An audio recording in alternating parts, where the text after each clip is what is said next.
I'm here to talk about crime in Cambridgeshire and Peterborough.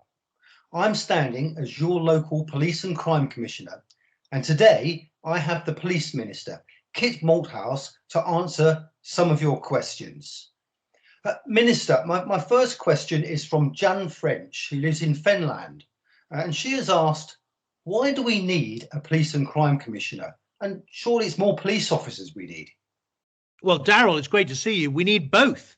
If the truth be told, as you know, we're recruiting 20,000 extra police officers, and a number of those, hundreds of those, will be coming to Cambridgeshire, which is great news for you and for the county. But secondly, we need a police and crime commissioner to give focus to the good people of Cambridgeshire. So they've got somebody they can talk to, they can bring their concerns to, who can listen to them and design a crime strategy for that county that will tackle the things that are important to them.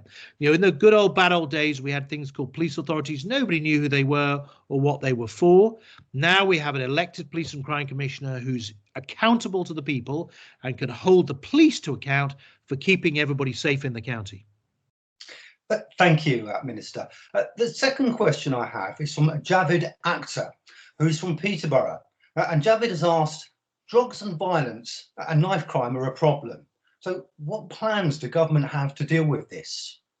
Yeah, so he's right. We have sadly seen an uptick in violence, particularly drug-related violence, over the last couple of years. It's related to this awful phenomenon that we call county lines, which is where violent gangs are running drugs out of major cities into smaller towns and cities like Peterborough, March, or other parts of Cambridgeshire, Wisbech. And so we need to make sure that we get on top of those gangs. Over the last year or so, we've designed an assertive strategy. We've funded the exporting forces in London, in Liverpool and West Midlands to make sure that they've got a kind of conveyor belt, if you like, that can deal with these gangs.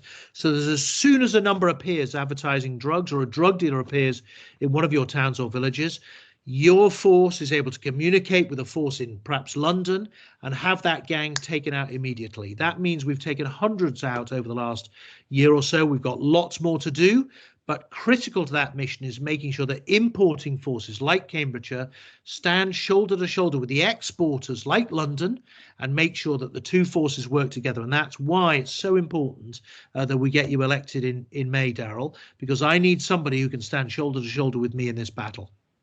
And it's certainly a battle that I'm absolutely willing to take on. And I'm sure that Javid and all the residents of Peterborough, indeed the whole county, will be reassured by that full answer. But finally, Minister, I have a question from Tim Scott. Tim's a farmer from South Cambridgeshire, and Tim has asked, I have been a victim of several crimes, including agricultural theft and dreaded hare coursing. What more can be done about this? Well, it's a really great question. I'm a rural MP myself, and I've seen this problem in my own constituency recently as well. I think there's a couple of things. First of all, obviously, a big increase in police numbers will allow you as the Police and Crime Commissioner to divert resources towards these kind of rural crimes. But secondly, we need to recognise that these guys who are getting involved in the poaching and the machinery theft, they're highly organised. These are organised criminal gangs who need a very, very assertive, coordinated cross-county approach, really.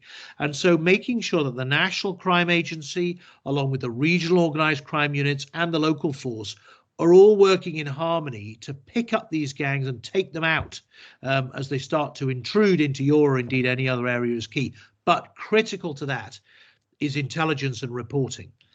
You know, in a lovely big rural county like yours, the police can't be everywhere all at the time.